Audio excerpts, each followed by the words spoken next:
प्रिय भाइयों और बहनों, आज एक बार फिर मैं आपका मित्र पास्टर विनो जॉनसन इस होप इन फेथ वचन और प्रार्थना की सेवा में आपका स्वागत करता हूं और धन्यवाद देता हूं कि प्रभु यीशु मसीह ने फिर एक बार मुझे अवसर दिया है कि मैं आपके साथ परमेश्वर के एक वचन को, जो हमें आत्मिक शांति देता है, जो हमें आत्मिक रूप से उभारता है और जो हमें कलीसिया के लिए, परिवार के लिए, अपने देश के लिए उत्साहित करता है कि हम उपवास और प्रार्थना के साथ अपने देश, अपने परिवार, अपने व्यक्तिगत जीवन, अपने लोगों के लिए प्रार्थना करें। तो इसके लिए आज मैं आपके साथ जो वचन बांटना चाहता हूं वो है ऐश वेडनेसडे के आधार पर। मैं आज का वचन जो है, जैसे कि आप जानते हैं, 19 फरवरी 2015 को पूरे विश्व में ऐश वेडनेसडे को ऑब्जर्व किया गया, अलग अलग कलीसिया में और अलग अलग तरीके से। लेकिन मैं आज जो आपके साथ इस वचन को बांटना चाहता हूं कि इसे पारंपरिक रूप या ट्रेडिशन रूप में नहीं, लेकिन परमेश्वर के वचन ने जो कुछ मुझे सिखाया मैं उसको आपके साथ शेयर करना चाहता हूं, उसको आपके साथ बांटना चाहता हूं कि परमेश्वर ने जो मुझे आशीष दी है वो क्या है। तो इससे पहले कि मैं आपसे इस वचन को बांटूं, मैं छोटी सी प्रार्थना करूंगा ताकि परमेश्वर अपने वचन के द्वारा मुझे और आपको आशीष दे। प्रभु यीशु मसीह, मैं आपके पास आता हूं, मैं आपका दास अपने आप को पूर्ण रूप से आपके क्रूस की छाया में क्रूस पर लाता हूं। प्रभु, तेरी बेदी पर अपने आप को अर्पण करता हूं ताकि आज का वचन प्रभु यीशु हम सब के लिए आशीष का कारण हो और हम समझे कि वास्तव में ऐश वेडनेसडे क्या है, या हमारे जीवन में जब तक हम इस पृथ्वी पर हैं इसका महत्व क्या है। हमारी सहायता कर प्रभु यीशु, मेरे मुंह के बोल और हृदय के विचार आपको ग्रहण हो, यीशु के नाम से आमीन। प्रिय भाइयों बहनों, इससे पहले कि मैं आपके साथ इस वचन को बांटूं, मैं आपके साथ योना नबी की पुस्तक से 3रा अध्याय आपके लिए पढ़ना चाहूंगा, जहां पे इस प्रकार से लिखा है। आप मेरे साथ निकाल लीजिए, आप पढ़ सकते हैं द बुक ऑफ जोना, जहां हम इस वचन को पढ़ सकते हैं कि किस प्रकार से परमेश्वर ने अपने दास योना के द्वारा इस वचन को लोगों तक भेजा और आज हमसे बात करता है। क्या वास्तव में हम जो ऐश वेडनेसडे मनाते हैं या ऐश वेडनेसडे के दिन हम अपने उपवास को शुरू करते हैं, क्या हमारी वचन के अनुसार जैसा परमेश्वर चाहता है, क्या हमारी प्रार्थना या हमारा उपवास है? तो आइए हम इस पहले अध्याय को पढ़ेंगे, जहाँ इस प्रकार से लिखा है the book of Jonah chapter 3। तब यहोवा परमेश्वर का वचन दूसरी बार योना के पास पहुंचा। हम जानते हैं कि किस प्रकार से परमेश्वर का वचन जब योना के पास पहुंचा और वो किस प्रकार से परमेश्वर के इस वचन को छोड़ करके अलग स्थान पर भाग गया और उसने परमेश्वर की आज्ञा का पालन नहीं किया। हम इस वचन को पढ़ते हैं कि जब परमेश्वर का वचन योना नबी के पास पहुंचा तो उसने उस रूप से परमेश्वर के वचन को अपने जीवन में ग्रहण नहीं किया, परंतु लिखा है कि वो और ही जगह चला गया। और तब यहोवा का वचन दूसरी बार योना नबी के पास पहुंचा, उठकर उस बड़े नगर नीनवे को जा और जो बात मैं तुझसे कहूंगा उसको उसमें प्रचार कर। तब योना यहोवा के वचन के अनुसार नीनवे को गया। नीनवे एक बड़ा नगर था, वह 3 दिन की यात्रा का था और योना ने नगर में प्रवेश करके 1 दिन की यात्रा पूरी की और यह प्रचार करता गया, अब से 40 दिन के बीतने पर नीनवे नगर उलट दिया जाएगा। तब नीनवे के मनुष्यों ने परमेश्वर के वचन की प्रतीति की। ध्यान दीजिए, जब उन्होंने परमेश्वर का वचन सुना तो उन्होंने उस पर विश्वास किया और उपवास का प्रचार किया गया और बड़े से लेकर छोटे तक सबों ने टाट ओढ़ा, यानी साग के कपड़े पहने।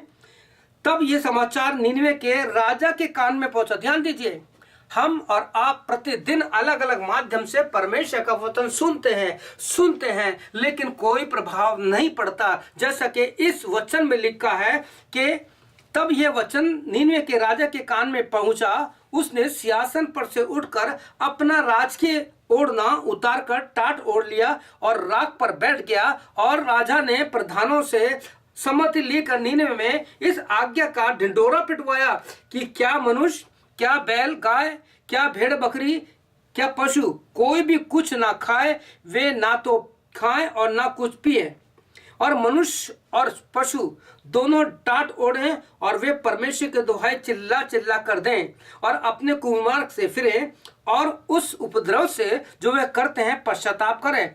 संभव है परमेश्वर दया करे और अपनी इच्छा बदल दे और उसका भड़का हुआ कोप शांत हो जाए और हम नाश न होने पाए। जब परमेश्वर ने उनके कामों को देखा कि वे कुमार्ग से फिर रहे हैं, तब परमेश्वर ने अपनी इच्छा बदल दी और उनकी जो हानि करने की ठानी थी उसको उसने टाल दिया है। प्रिय भाइयों बहनों, आपने 19 तारीख को अपनी कलीसियाओं में अलग अलग रूप में इस उपवास के दिन को, जो 40 दिन तक आप मनाते हैं, शुरू किया है। मेरा कहना मतलब है कि इस अध्याय में हम देखते हैं किस प्रकार से जब उनके पास परमेश्वर का वचन पहुंचा तो उन्होंने वचन की प्रतीति की, और 40 नंबर जजमेंट को बताता है। नूह के समय से आप देखिए 40 रात बारिश हुई और सब कुछ खत्म हो गया और 8 लोग बचे, और ये 40 नंबर का वचन में बहुत बड़ा महत्व है। मेरा विषय ये नहीं है, लेकिन इतना यहाँ है कि 40 दिन के बाद उलट देगा, नीनवे नगर को नाश कर देगा। परंतु लोगों ने, क्या छोटे या क्या बड़ों ने, पश्चाताप के साथ टाट ओढ़े राख पे बैठ करके पश्चाताप किया।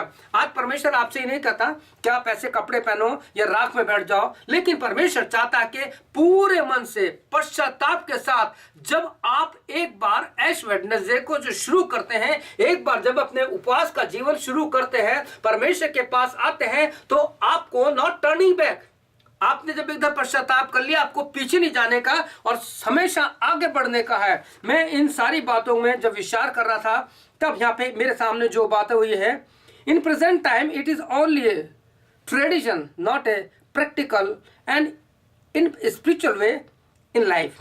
when we read Jonah 3 chapter, we read or find real self-examination, repentance, prayer, fasting and self-denial with fasting in the life of king and the people। हम राजा के जीवन में और लोगों के जीवन में देखते हैं, व्यक्तिगत रूप से, पर्सनली, किसी को नहीं देखना, अपने जीवन में वो अपने आप को चेक कर रहे हैं, देख रहे हैं, अपना परख रहे हैं कि हम क्या हैं। और राजा से लेके छोटे लोग प्रचार कर रहे हैं, उपवास के साथ परमेश्वर के साथ बैठे हुए हैं। यहाँ पे आगे हम देखते हैं कि जब योना का एक अध्याय एक एक पढ़ते हैं, तो वहां लिखा, जब योना के पास पहली बार जब वचन पहुंचा कि जा नीनवे को प्रचार कर, लेकिन उसने क्या करा, तर्शीश को चला गया। लेकिन परमेश्वर अपने कार्य को अलग अलग माध्यम से जिसके द्वारा कराना चाहता है उससे करवाता ही है, चाहे कुछ भी हो। मैं व्यक्तिगत रूप से जानता हूं कि परमेश्वर ने अलग अलग स्थानों पे मुझे इस्तेमाल किया, लेकिन आज इस माध्यम से आप तक पहुंचने का मुझे अवसर दिया है कि मैं आपके साथ इस वचन को बांटूं कि जो परमेश्वर ने वचन दिया है उससे भागो नहीं, क्योंकि हम इन सारी बातों को वचन में पढ़ते हैं। और इसमें एक बात और देखते हैं कि दूसरी बार जब उसके पास परमेश्वर का वचन पहुंचा, तो वो परमेश्वर के वचन को लोगों तक लेके गया। जब तक मनुष्य के जीवन में दुख तकलीफ नहीं आती, वो परमेश्वर के पास नहीं आता। आप देखिए, जब योना घर से निकल रहा है, उसने कोई प्रार्थना नहीं की, कोई प्रार्थना नहीं है। इवन तो जब उसको सो रहा है, उन्होंने उसको उठाया, क्या बात है, तब भी उसके जीवन में नहीं है। लेकिन जब उसको एक मच्छी के पेट में 3 दिन रहा और 3 दिन रहने के बाद जो तकलीफ उठाई, तब उसने अपने परमेश्वर को पुकारा, और किस प्रकार से सारी बात को आप जानते हैं कि मच्छी ने उसको गल दिया। और फिर दूसरी बार जब उसके पास पहुंचा, तो वो अपने वचन के जो उसे दिया गया था उसको लेकर के लोगों तक बयान। हिब्रू 12 और 5 से 7 पढ़ेंगे तो लिखा है कि परमेश्वर कभी कभी आपको, हमको ताड़ना दे करके, क्योंकि लिखा है कि तुम उस उपदेश को जो तुम्हें पुत्रों की न्याय दिया गया था भूल गया। तो आगे कहता है कि हे मेरे पुत्र, जब परमेश्वर तुझे ताड़ना दे, जब तू डांटे, तो याम ना छोड़ना। तुम में से ऐसा कौन पिता जो अपने बच्चों की पिटाई नहीं करता या बच्चों को ताड़ना नहीं देता। प्रिय भाइयों बहनों, परमेश्वर आपके साथ अपना बेटा और बेटी का संबंध रख करके आपके साथ व्यवहार करता है। Still we have time to come to Jesus and follow Jesus, not the tradition, not this world. We have to follow Jesus. एक गीत है, I have decided to follow Jesus, not turning back, not turning back. आपने 19 तारीख से जो भी आपने अपने जीवन में पश्चाताप किया है, क्या आप उस पर फर्म हैं, क्या आप उसमें पक्के हैं? प्रभु के वचन में लिखा है, पहला कुरिन्थियों उसका 4 और 20 में लिखा है कि परमेश्वर का राज बातों में नहीं है। प्रिय भाइयों बहनों, कि हम ये करेंगे, हम वो करेंगे। आज कलीसिया में काम क्यों नहीं हो रहा, आज परिवारों में आत्मा कार्य क्यों नहीं है? क्योंकि हम बोलते कुछ हैं और करते कुछ हैं। इसके साथ तीसरा वचन जब आप पढ़ते हैं, तीसरा और चौथा वचन, कि उसने 3 दिन का रास्ता 1 दिन में पूरा कर लिया। कैसे हुआ? किसी सेवक ने बताया है कि जब हमारे जीवन में मुसीबत आती है तो हमें पता लगता है दिन और महीने रात कैसे बीत जाते हैं। और उस सेवक ने बताया कि जब योना को उस मच्छी ने पेट में से निकाल के उगला, योना इतना डरा हुआ था, वो इतनी तेज दौड़ा, उसने पीछे भी नहीं घूम के देखा, वो 3 दिन का रास्ता 1 दिन में कैसे पूरा हो गया। ऐसा उनका विचार है कि वो पहुंचा और पहुंचने के बाद उसने जो कुछ प्रचार किया उसका प्रतिफल हम देखते हैं कि किस प्रकार से निनवे के मनुष्यों ने परमेश्वर के वचन की प्रतीति की और उपवास और प्रचार के साथ अपने आप को छोटे से बड़ों ने परमेश्वर के साथ डाला। परंतु आज के युग में क्या हो रहा है? हम हर प्रतिदिन संडे को जाते हैं, रेडियो के माध्यम से, टीवी के माध्यम से, प्रचारकों के माध्यम से अलग अलग लोगों से वचन सुनते हैं। परंतु हम लोग यानी आज लोग सुन सुन के इतने ढीठ और कठोर हो गए हैं कि जब तक परमेश्वर के वचन के अनुसार हमें उसका कोड़ा नहीं पड़ता, हम प्रभु के पास नहीं आते। और ठीक योना के साथ यही हुआ।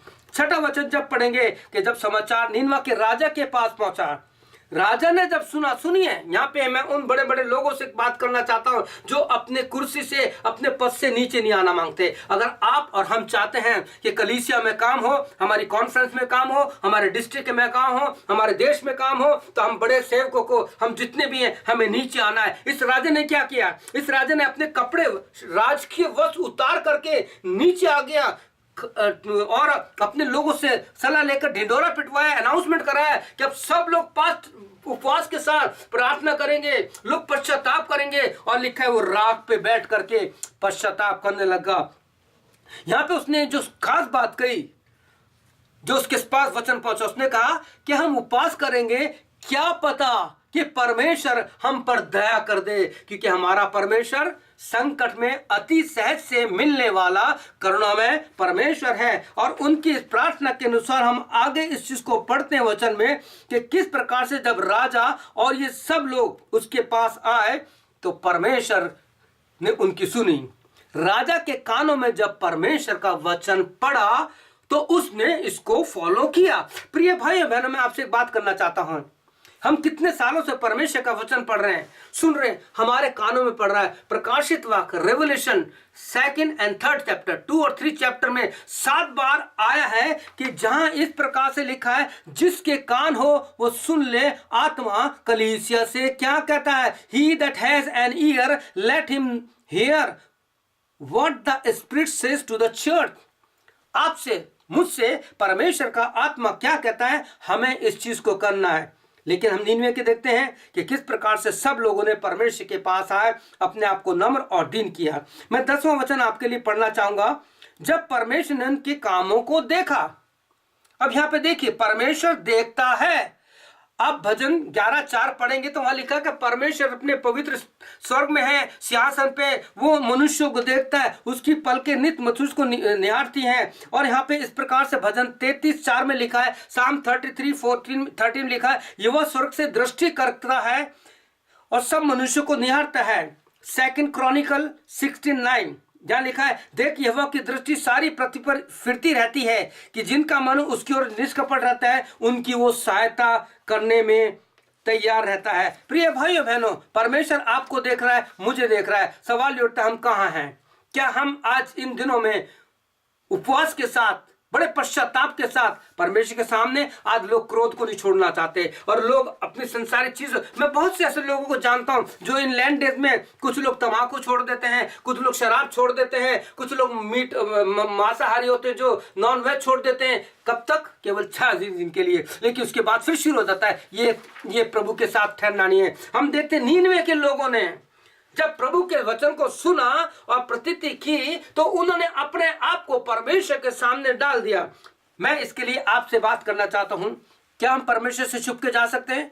जैसे लिखा है कि हमने पढ़ा भजन साम 11:4 में पढ़ा कि परमेश्वर अपने लोगों को देखता है, उसकी पलकें नित्य निहारती हैं। इसके लिए मैं आपसे कहूंगा साम 139 उसका 6 to 16 तक पढ़िए, जहां पे इस प्रकार से लिखा है कि मैं तेरी आत्मा से भाग के क्या जाऊं, अंधेरे में कहीं भी नहीं छुप सकते। आप इस पोर्शन को जरूर पढ़िए, आप साम 139 6 to 16। आगे मैं कुछ एक वर्ष आपके लिए और पढ़ना चाहता हूं वचन से। जब आप यूहन्ना नबी की 3 अध्याय पढ़ते हैं तो उसमें बहुत सी बातें मिलती हैं उपवास के विषय में। परमेश्वर के वचन को सुना, पश्चाताप किया, रात पे बैठे और परमेश्वर ने उनकी प्रार्थना सुनी, उनकी बातों को देखा और परमेश्वर ने अपनी सारी योजना बदल दी और परमेश्वर ने उन सबको बचा लिया, उनको नाश नहीं किया। मैं आपके लिए कुछ एक वचन पढ़ना चाहता हूं। 2 क्रॉनिकल 20 चैप्टर उसका 3 वर्ष में लिखा है, तब यहोशापात डर गया। यहोशापात के बाद जब ये वचन पहुंचा था तो डर गया और यहोवा की खोज में लग गया और पूरे यहूदा में उपवास का प्रचार कराया। आज प्रभु के सेवक लोग कहते हैं फास्टिंग एंड प्रेयर कीजिए, प्रार्थना कीजिए, कलीसिया में आगे, लेकिन कोई कलीसिया में नहीं आता। उनके पास बाकी सब चीज के लिए समय है, वो कलीसिया में नहीं आते। यहाँ पे लिखा है कि उसने प्रचार किया। हमें अपनी यात्रा के लिए, अपने बच्चों के लिए, जब तक हमारी सांस चल रही है, हम इस संसार में मुसाफिर हैं, हम यात्री हैं, हमें कई चीजों का डर है। प्रिय भाइयों बहनों, ठीक इस प्रकार का वर्णन जब एजरा नबी की पुस्तक पढ़ते हैं, 8:21 पढ़ते हैं तो वहां लिखा तो कहता है एजरा कहता है कि तब मैंने आहाब नदी के किनारे उपवास का प्रचार इसलिए कराया कि परमेश्वर के सामने हम दीन बने। इन दिनों में हमें परमेश्वर के सामने नम्र दीन बनना। जैसे राजा उतर कर नीचे आ गया, लोगों ने टाट पहने और परमेश्वर की दुहाई चिल्ला चिल्ला कर दी। एजरा नबी ने कहा कि जब हम उपवास करते हैं तो हम अपने आप को परमेश्वर के सामने अपने आप को नम्र और दीन करें। उसने अपने और अपने बाल बच्चों और अपनी संपत्ति के लिए सफल यात्रा मांगी। आपके बच्चे हैं, हमारे बच्चे हैं, कलीसिया है, हमें एक पिता का रूप दिया गया है कि हम कलीसिया में एक आत्मिक पिता के रूप में हमें उनके लिए उपवास करना है, प्रार्थना करनी है, ताकि कलीसिया के लोग, परिवार के लोग आत्मा में बढ़े और प्रभु की महिमा को हम देखें। यहाँ पे इस प्रकार से हम सारी बातों को जब पढ़ते हैं तो हम पाते हैं कि इस प्रकार से परमेश्वर अपने कार्यों को अपने समय पर करता है। मैं एक वचन और पढ़ूंगा, आपको अगर टाइम मिलता है तो एजरा नबी की the book of Ezra chapter 8 तो ऑनवर्ड्स आप पढ़ लेना, 23 तक आपको सारी बातें मिली कि किस प्रकार से परमेश्वर ने उनकी प्रार्थना का उत्तर दिया, उनकी यात्रा में सहायता की, उनके बाल बच्चे, उनको धन संपत्ति सब सुरक्षित रहा। यह है प्रार्थना का उत्तर। किस प्रकार से नीनवे नगर में परमेश्वर ने प्रार्थना के सुनी, उनके उपवास को देखा, उन्होंने अपने आप को नम्र दीन किया, अपने आप को तोड़ा और नीचे आ गए। प्रिय भाइयों बहनों, मेरे को एक बहुत अच्छा लगता है, जक्कई के बारे में आपने पढ़ा है।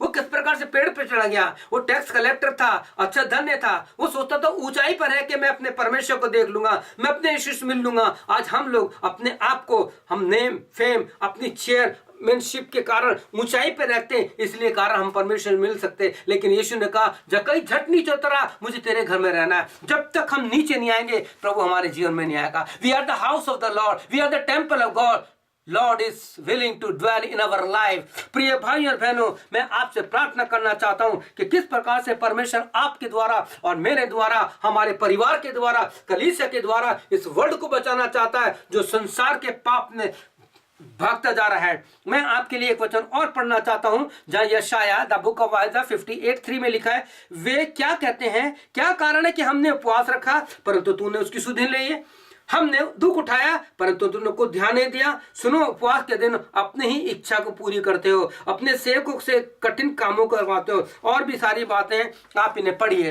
किस प्रकार से हम उपवास के दिन अपनी इच्छा पूरी करते हैं। क्या आप चाहते हैं कि प्रभु यीशु मसीह आपके जीवन में काम करें और आपके द्वारा अपनी महिमा करें? तो आइए हम राजा के समान निनवे के लोगों के अनुसार इस लैंड डेज में केवल ऊपरी रूप से नहीं, कुछ लोग राख लगा देते हैं माथे पर, सोचते हैं कि हमारे पाप क्षमा हो गए।